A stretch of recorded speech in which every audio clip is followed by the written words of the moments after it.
So here we go again, guys. We want to factorize this algebraic equation, and the first thing we do is that we want to find the HCF, right?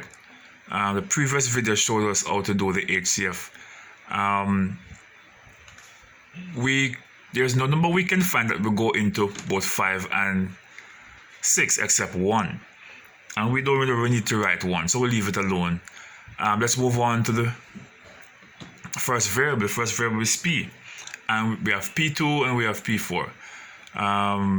We can't use p4 because p to the fourth, fourth power, we can't use that. It's best to use p square because it can go into both, subtracted from both p square and p to the fourth power. So we go with p square, and the same with q. We go with q square because it is more easier to subtract it from this and that, right? Without having any trouble. Because what you want to do is avoid having trouble when you're doing your factorization.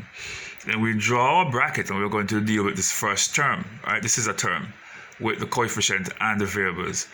Alright, so first thing we do, we put down back the 6 because we didn't have any coefficient there, so we just put back the 6.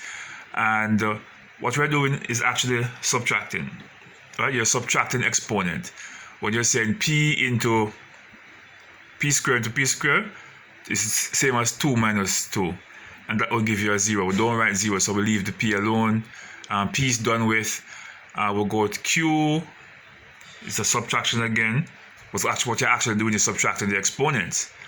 Alright, and if you take away q squared from q cube, leave 1q. You put down the q, you don't really put 1.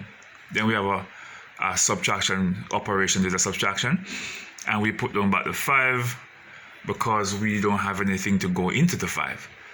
All right, and then we go to deal with these variables now. The first one is what? P squared. So what we're actually doing is subtracting. You're actually subtracting. And the q, yeah, you're subtracting. So you're subtracting exponents, and 4 from minus 2 is going to give you what? P to the square. And that would be your answer. That would be your answer. You close your bracket there, and there you have it. You have just factorized that algebraic equation.